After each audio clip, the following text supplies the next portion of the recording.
கட்டிலமை பருவத்துக்கு முகம் கொடுப்போம். பாலியல் மற்றும் இனப்பெருக்கம் சார்ந்த சுகாதாரம். மாதவிடாய் சக்கரம்.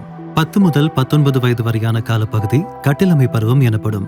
இந்த காலப்பகுதியில் துணை பாலியல்புகள் வெளிப்பட ஆரம்பிக்கும்.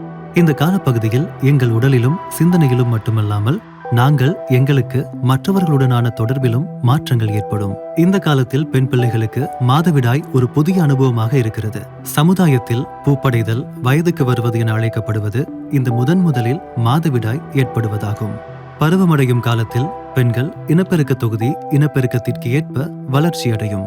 பெண் இனப்பெருக்க தொகுதியில் சூழ் உருவாகும். பெண் பிள்ளையொன்று பிறக்கும் போதே அவளது சூலகத்தில் முதிர்ச்சியடையாத சூழ் ஆயிரக்கணக்கில் இருக்கும். பெண் பிள்ளைகள் பருவமடையும் போது இந்த சூழ்கள் முதிர்ச்சியடைய ஆரம்பிக்கும். முதிர்ச்சியடையும் சூழ்கள் ஒரு தடவைக்கு 1 வீதம் சூலகத்தில் இருந்து பலோப்பியன் குழாய்க்கு விடுவிக்கப்படுகிறது. இது சூழ் விடுப்பு என அழைக்கப்படுகிறது.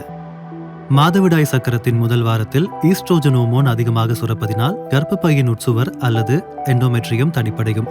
அதன் பின் முதிர்ச்சியடைந்த சூழொன்று சூலகத்தின் வெளிப்பகுதிக்கு வருவதுடன் பலோப்பியன் குழாய் வழியாக பயணம் செய்யும். இந்த காலத்தில் புரொஜெஸ்டரோன் ஹோமோன் மூலம் கர்ப்பப்பையின் உட்புற சுவர்களில் உள்ள இரத்த நாளங்கள் வளர்ச்சியடையும்.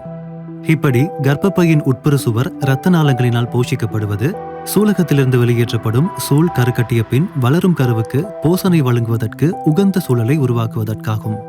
இந்த சூழ் விந்துடன் சேர்ந்து கருக்கட்டலில் ஈடுபடாவிட்டால் கர்ப்பப்பையின் உட்புற சுவர் உடைந்து குருதிப்போக்காக வெளியேறும்.